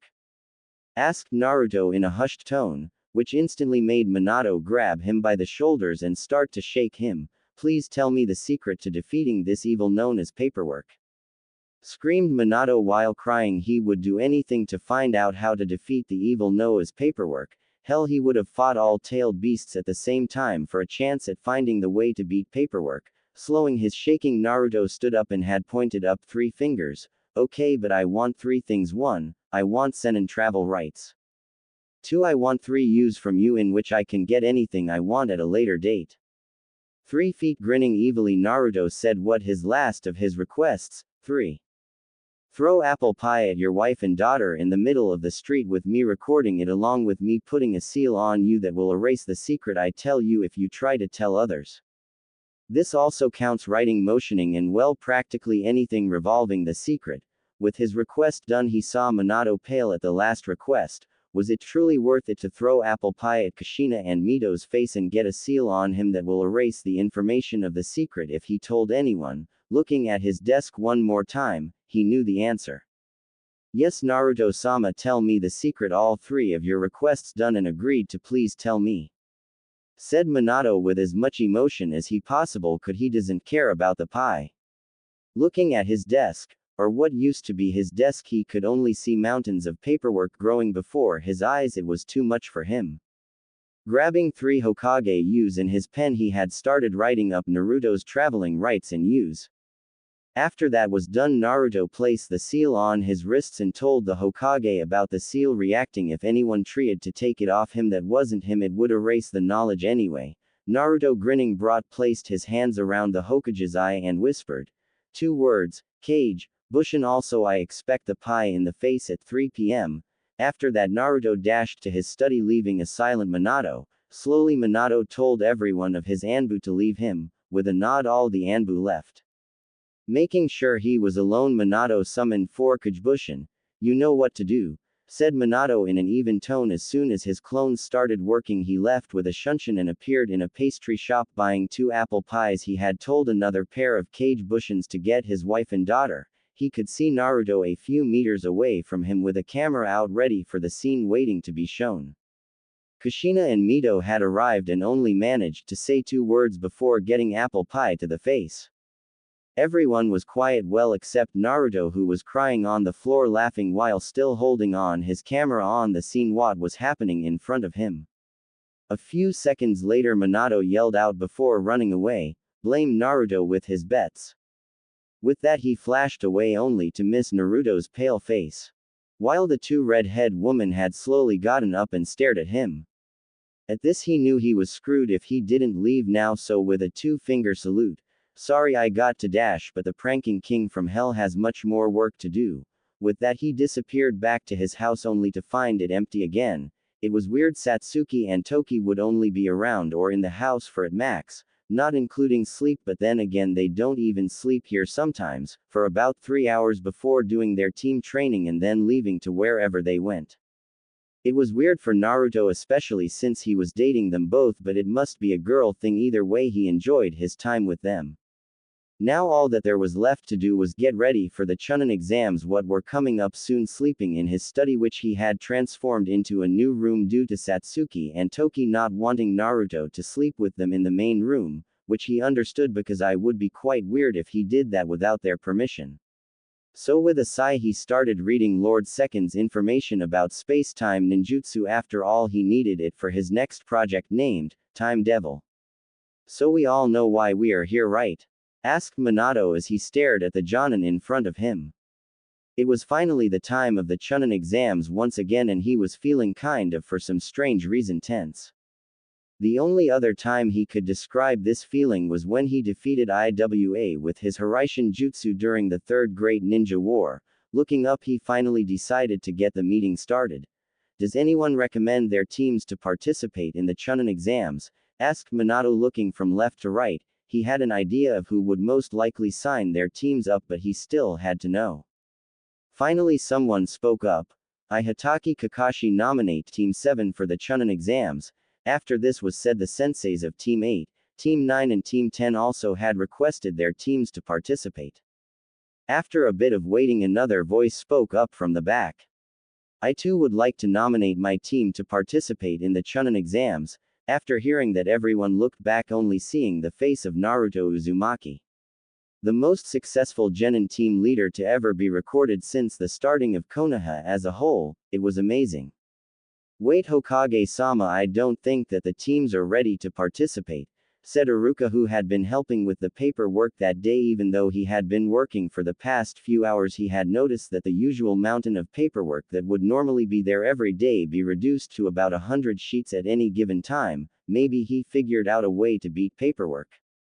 Going off topic, Iruka made his claim. "I had taught those students since the academy, and while they have good Jonin senseis, I would only recommend either Guy's group or even Naruto's group. And the only reason for Naruto's group is because they have made mission in nearly every rank completed with top marks from the clients," said Iruka, waiting to see if the Hokage would listen to him and his well-thought-out explanation on the matter.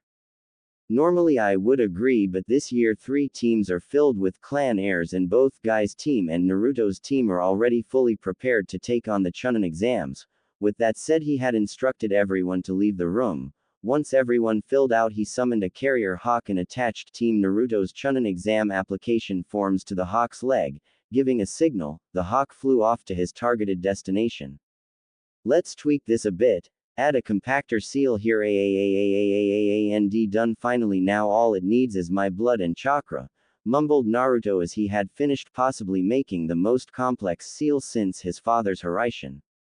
It may have taken countless weeks with barely any sleep being in between making the bloody seal, but now he can always look back at this day to his greatest achievement at the sole age of 13. Standing up, he started walking out to the back and simply sat in a meditation position that the dragons had taught him. Even though he knew both positions for how the dragons and phoenixes trained their sages, or would have trained their sages, since he was the only one who got the chance, he found that it didn't really affect him in gathering nature chakra other than when in the dragon position the nature chakra was a lot denser, which had the effect of it lasting longer and boosting his strength much more than his speed, but also gave him unbreakable skin, but because of that it also took a longer time to gather the nature chakra to go into dragon sage mode. The Phoenix one, however, made gathering nature chakra really fast while also boosting his speed and also giving him a higher regenerative ability, and if he gets good enough using Phoenix Sage mode, he could rebirth himself if he truly died while in the Phoenix Sage mode. The downside to this is that the Sage mode of the Phoenixes makes the nature chakra run out faster, so it would only be effective in defeating either an enemy as fast as possible or if it was to finish a fight as fast as possible. So while both Sage modes do come in handy, it was really hard to use during mid-battle because of the required time limit of either gathering or running out of energy. With a sign, Naruto slowly drifted into his mindscape, which he had not been in for the past few days. Naruto's mindscape. Waking up in his mindscape, Naruto started walking forward towards the seal that would be a few minutes away. Taking time to view his mindscape, he saw all the lush forest trees growing with a beautiful nice shade of green on each and every leaf on every tree. He truly loved nature. After being accustomed to his Mokuden and Senjutsu training, he honestly spent as much time as he could growing trees around him and sleeping against them. He honestly also doesn't mind when he wakes up to having forest animals all cuddled up against him. Hell, he enjoyed it, and because of this he was able to walk in the forest and pet any animal he would see and they would enjoy his touch and not feel threatened at all. It was a good feeling to have. Seeing a big 5-story building in the distance, Naruto sped up his walking speed to a slow jog. Well, if you would count high Jonin level speed as a slow jog. Coming to a stop at the front of the house, he could hear a large amount of animals moving around with a feminine voice talking. That's new, maybe Kurama made a female fox for himself. Shrugging, he opened the door and just stared blankly at the sight in front of him. Animals ranging from tiger cubs to platypuses all standing on their hind legs doing stretches, but what made him go into shock was seeing Kurama in a tiny fox form with pink sweatbands on. After that image was forcefully implanted into his head, Naruto did what most would do to a situation like this. He laughed. He couldn't believe it, a class of animals doing yoga with Kurama wearing a pink jumpsuit while instructing the class. He couldn't help himself even when everyone stopped and looked at him and then continued with their class. For Naruto, he couldn't help what he did after that. After seeing them continue their yoga completely ignoring him, he stood up and walked over to Kurama and sat next to the fox, which for some reason gave him a shiver, but it shouldn't be too bad for him. He hoped. After another half an hour or so, the class ended with a game of musical chairs for the young animals, which Naruto would never admit he joined and got beaten in by a turtle that was closer to the chair than he was. It sucked. A speed demon got beat by a babe turtle. That hurt his pride more than anything. After everyone left the house, he got a paw to the head when Kurama in fox form, its whole body as a fox, just to clear that up, courtesy of Kurama. After everyone left, turning toward Kurama, he was trying his best not to laugh at Kurama while he was wearing pink sweatbands and a pink jumpsuit. It looked ridiculous on him. It was too hilarious and he couldn't help himself cracking up over it, until he heard a girl's voice somewhere. That's not very nice, meatbag. You should bow before me and ask for me to forgive you on interfering on my yoga class. Locking down, he saw Kurama on its back legs staring up at him, waiting for an answer, at which Naruto asked the first thing that had come to mind. It's okay, Kurama, if you're into you own, it's fine. I don't mind what you do with other male animals in here, but I want no part of it, okay? After finishing that sentence, he got a rapid paw to the nuts, which had brought him down like a sack of potatoes. With a pained voice, Naruto asked for an answer of why Kurama had done that to him, which had got him with Kurama sitting on his back. You know, when a woman tells you something, you should listen, stated Kurama with a bored tone, but you could easily see a massive grin on the fox's face. The reason for that was Naruto's deer in a headlight face. He was stunned stupid. Kurama, his partner for the past few years, was female. How in the blue hell was he supposed to know? Kurama, seriously, since when were you a female? Asked Naruto in a flat tone, but anyone could tell he was still shocked stupid from the revelation. Since I was born, said Kurama with an even tone while now laying on Naruto's back with both paws on his head ready to strike at him at a moment's notice. But then why do you have Kurama as a name? I mean that sounds like a dude name, said Naruto in a curious tone. Now seriously, this was weird, but he wanted to know, damn it. Well, the sage didn't really think that we would have gotten genders because you know masses of chakra, right? We also didn't learn how to talk until a few years after his passing, so we got our names, but while he managed to get everyone else's name right, he didn't get mine. It wasn't fair, said Kurama with her head down on her paws now, still laying on top of Naruto as she had continued her rant.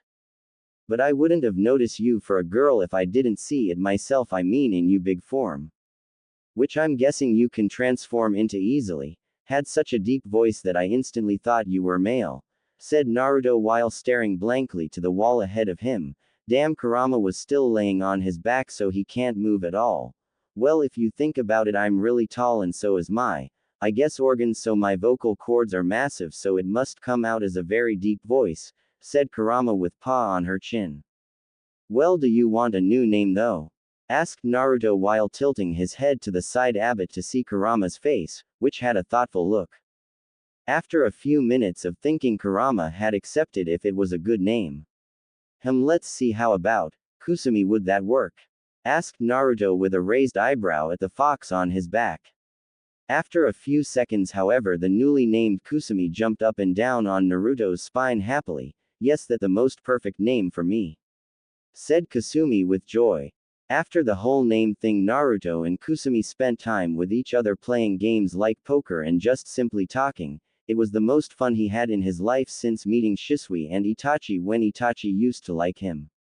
Academy gates. Walking up to the academy gates, he saw his two teammates and girlfriends Satsuki and Toki.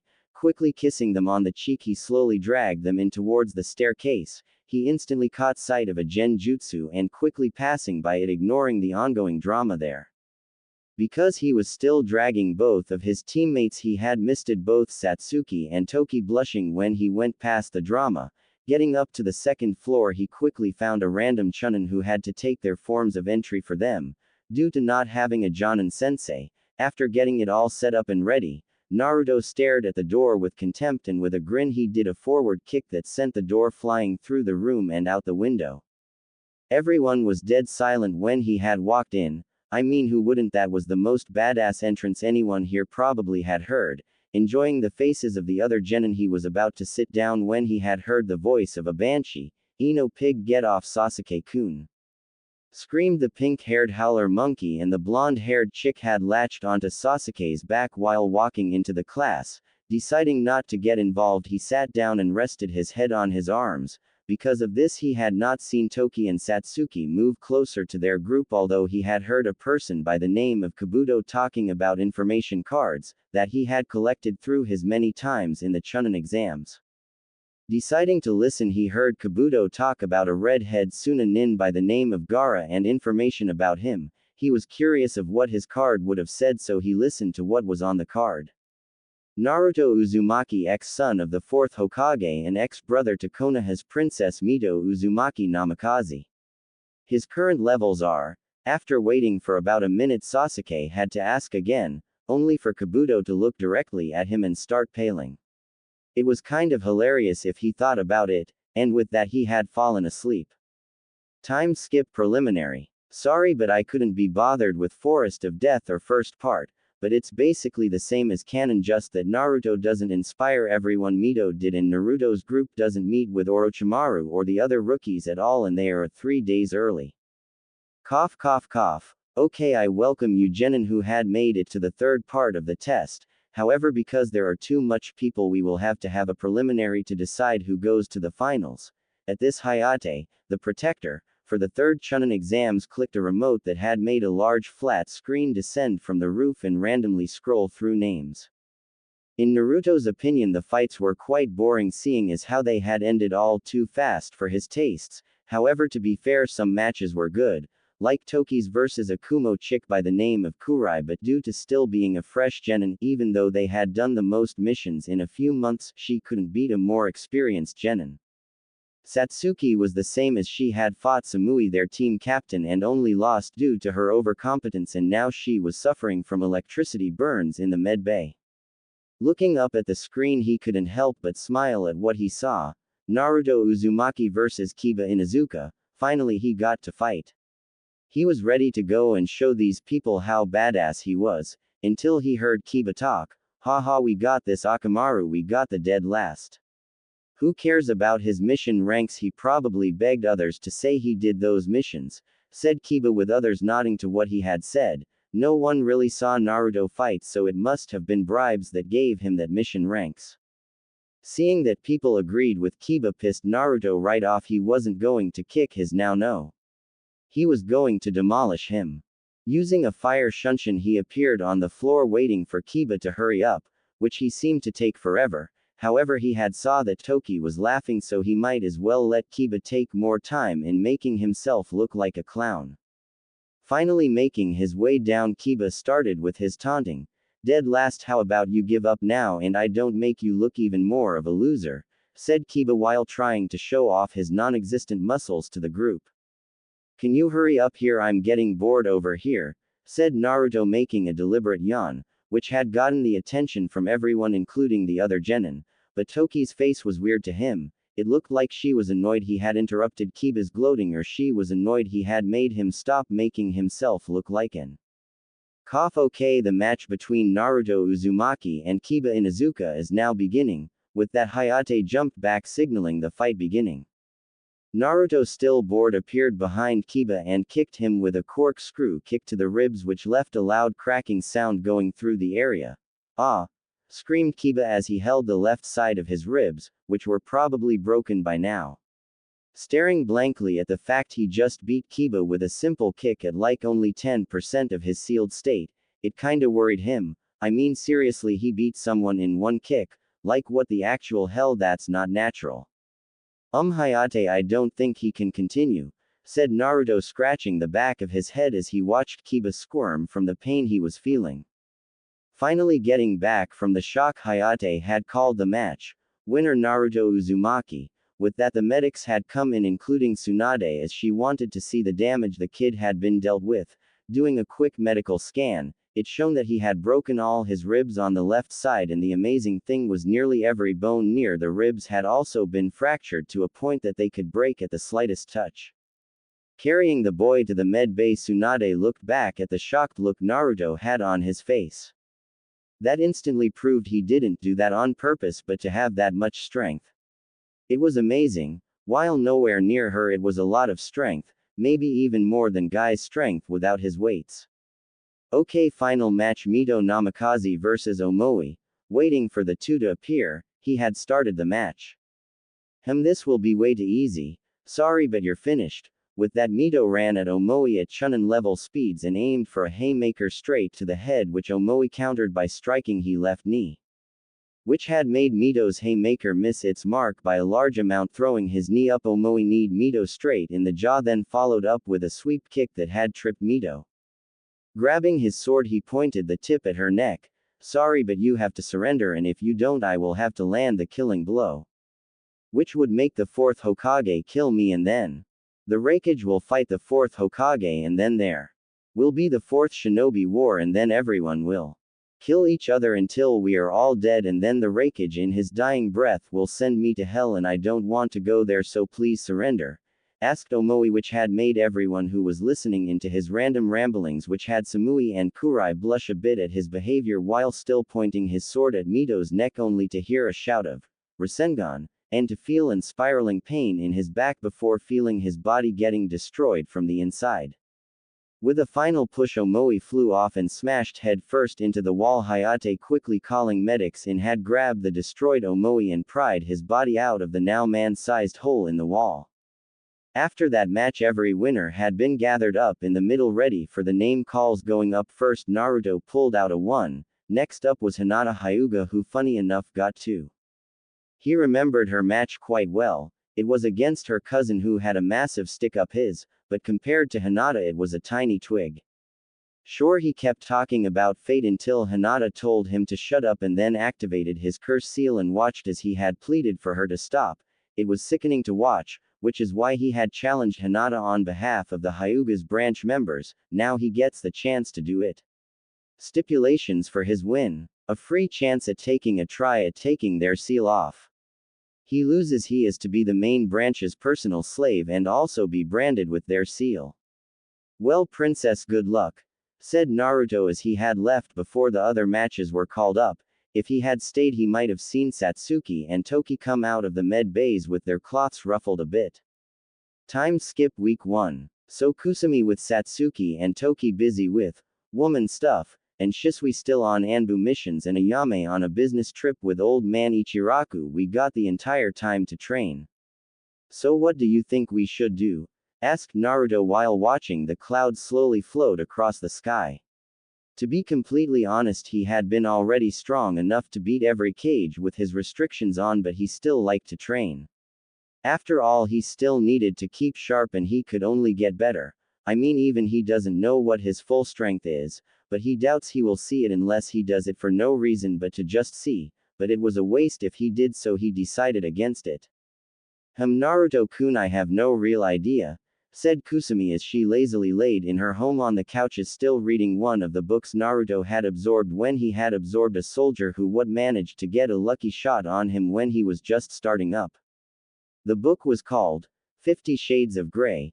Don't read if underage. Seriously. Now Naruto didn't know what the book was about, seeing as he had discarded that memory over countless useful memories, and seeing as he can't be bothered to read it, he just lets Kusumi read them when bored. Although he did notice that Kusumi had enjoyed the book a lot, and because of that she constantly read the thing over and over.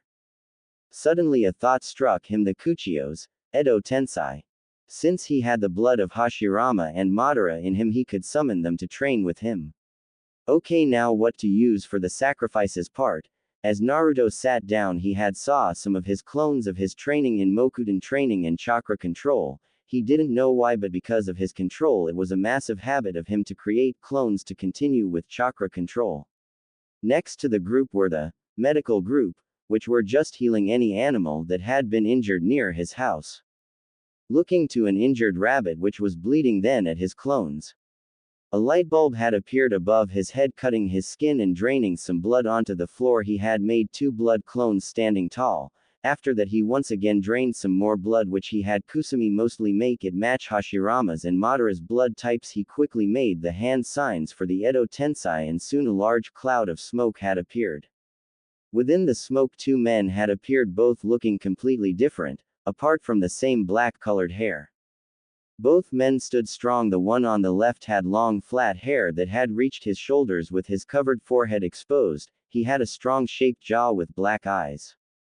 He also wore some old Warring Clan era armor with a black long-sleeved shirt with similar black pants to match. He also had bandages wrapped around his ankles with thin shinobi sandals on.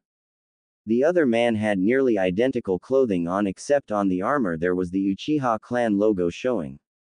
The man had pitch black hair that was spiking in all directions, and it had also reached the lower part of his back. He stood there with his arms crossed and a blank face staring straight ahead of him, although you could see his slight twitch of his eye as if he wasn't planning for this to happen. Wonder why?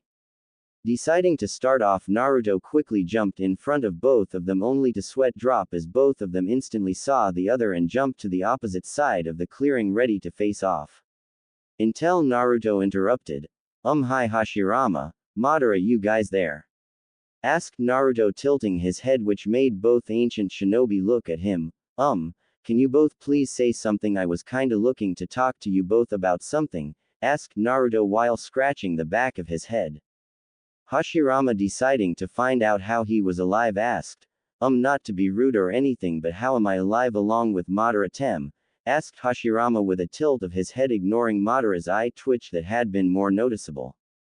Oh, that's easy. I used the Edo Tensei to summon you both, said Naruto like he was talking to an old man who had lost the plot. At this, Hashirama had got pissed and upset. This child had sacrificed 2 people to summon him, and Madara, this isn't right. Who did you sacrifice for used to be here? Said Hashirama in an ominous tone as he slowly clenched his fists ready to kill this kid who no doubt did this for the most horrendous reason ever. Even Madara was kind of shocked at this. A random 13-year-old summoned both him and Hashirama, so that meant that he had to grave rob both him and Hashirama and then sacrifice 2 people to see him and Hashirama. It was different. Oh, you mean the required sacrifice? I simply used some blood clones instead of actual people. Then I had used my blood and focused more into you blood and Madara's, which is being produced through me, said Naruto, now understanding why Hashirama was getting more angry at him. What? Screamed both Hashirama and Madara. This kid had figured a way to use the Edo Tensei without harming someone else, and then said had both of their blood flowing through him.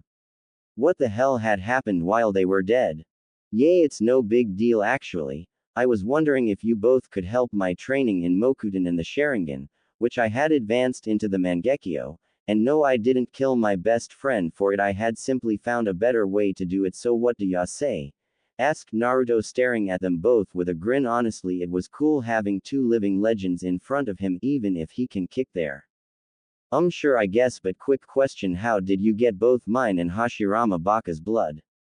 Asked Madara with a tilt of his head, which still had his straight face while looking at the child in front of him. Well, that's a long story, so I'll tell you while we go to my private training grounds. With that, Naruto with Madara and Hashirama following left through the trees, never to be seen for another 31 days.